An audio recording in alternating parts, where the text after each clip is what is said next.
Hey,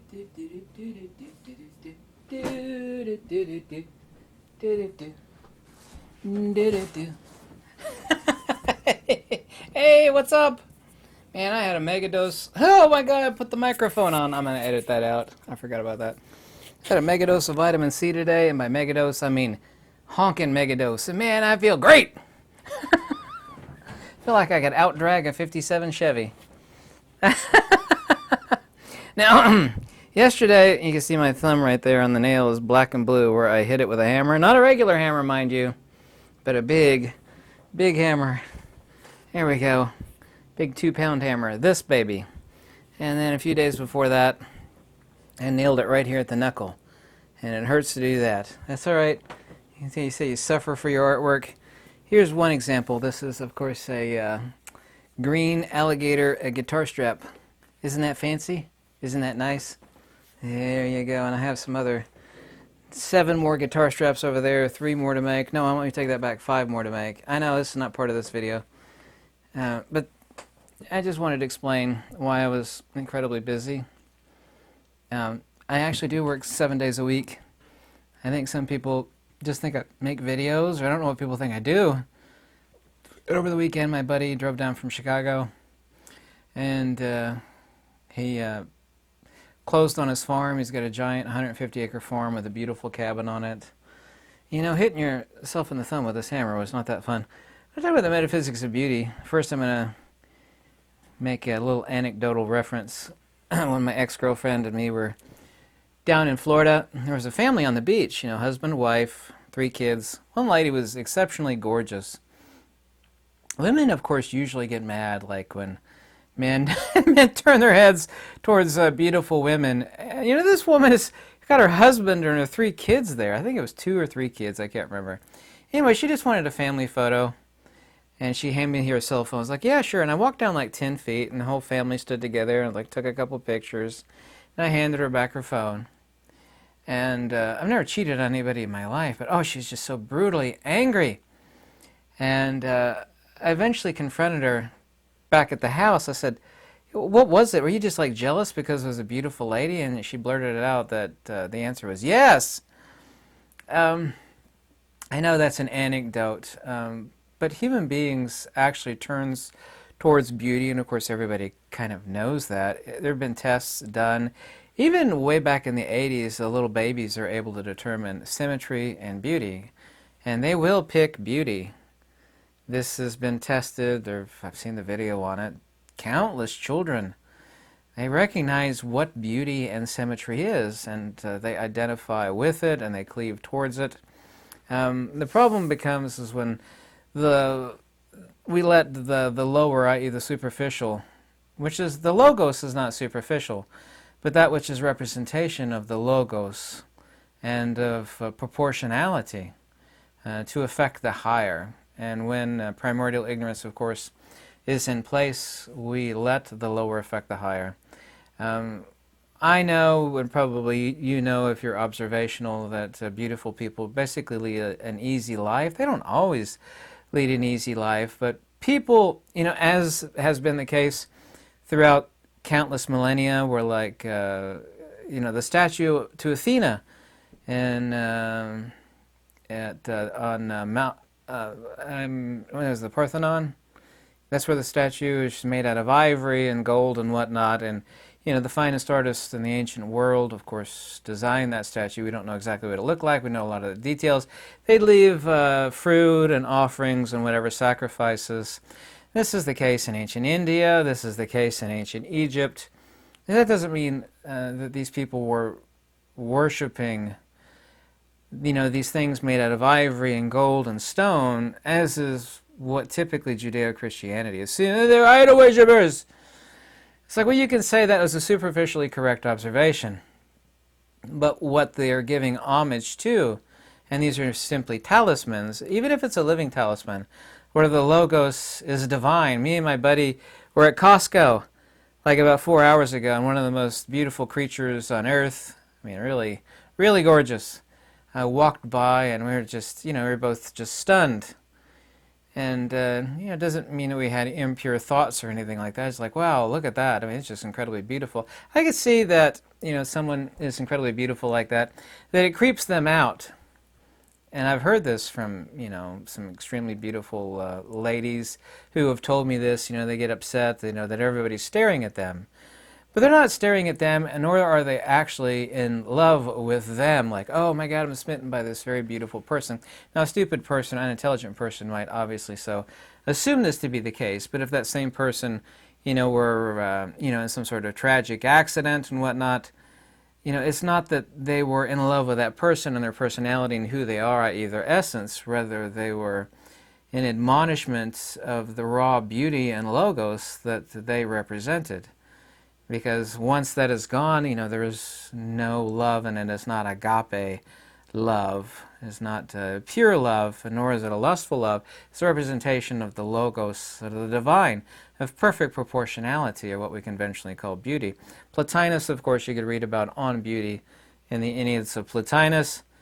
I'm starting work on the precursors of translating the Enneads of Plotinus, which will basically take forever, but I still have the retroduction booklet and countless other things to work on.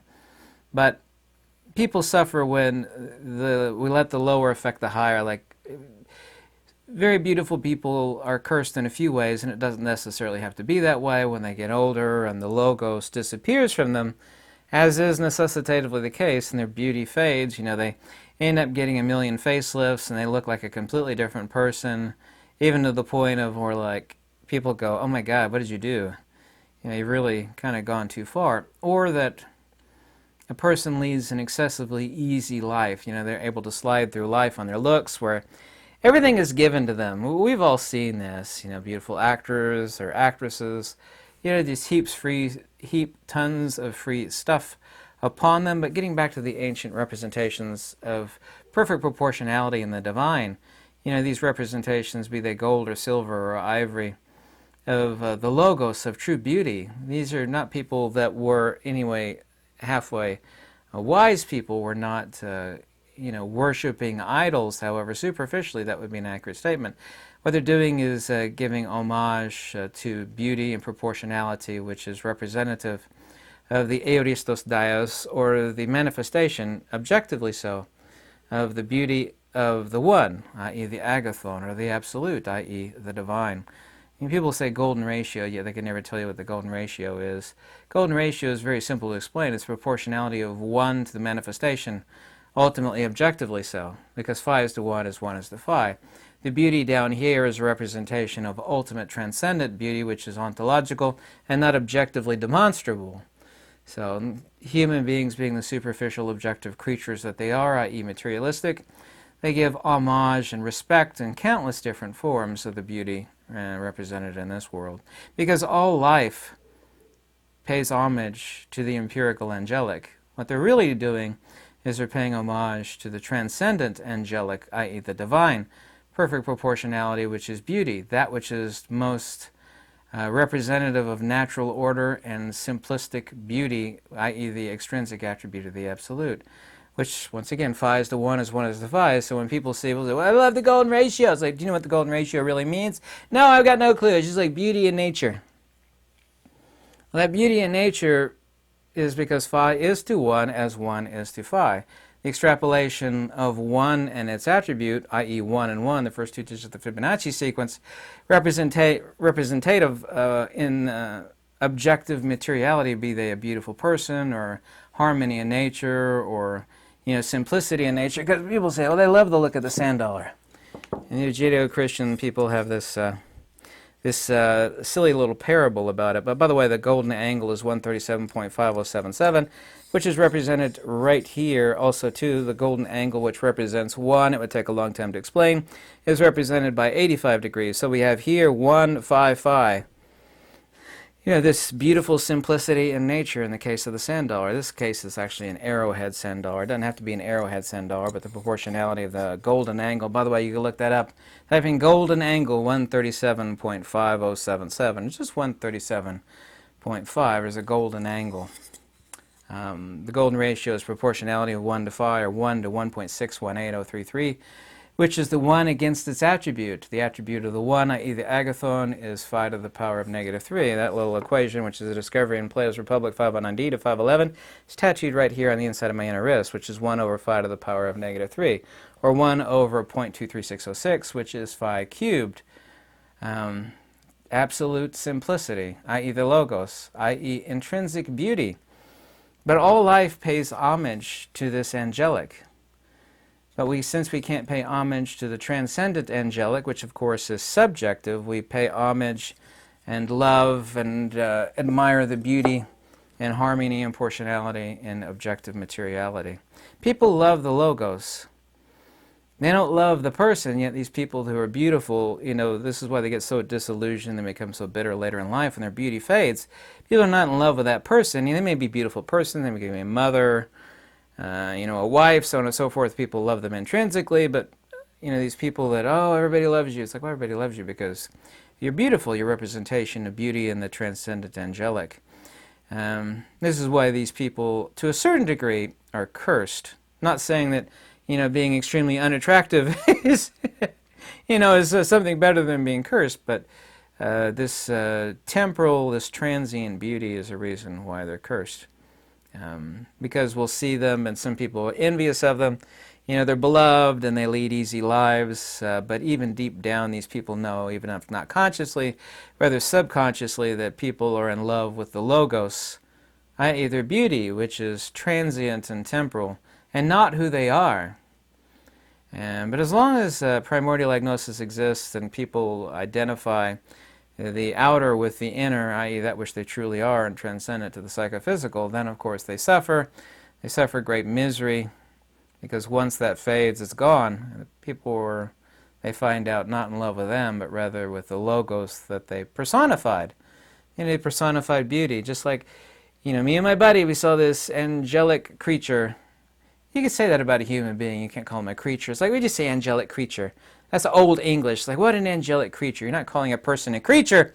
You're just, it's a manner of saying old English style. What a beautiful creature. What a beautiful person. Doesn't mean I don't know who this person is. I don't know their name. I'm not in love with them, nor do I, have any delusions of love. However, stupid people do. Oh my God, I'm in love. It's like, no, you're not. You're in love with the beauty that is representative objectively, but that's not who that person is. They could be really, really horrible inside. Johnny Depp's wife. I'll edit that out of this video. You see where I'm going with that one? Very beautiful on the inside, yet extremely horrific on the inside. Yeah. This is one of the superficial examinations of the metaphysics of beauty. I kind of hope I made that clear. I think I did. If you want to contact me, my email's in the description below, along with other information, including free downloads and books and so on and so forth. Thank you so much for watching, and goodbye.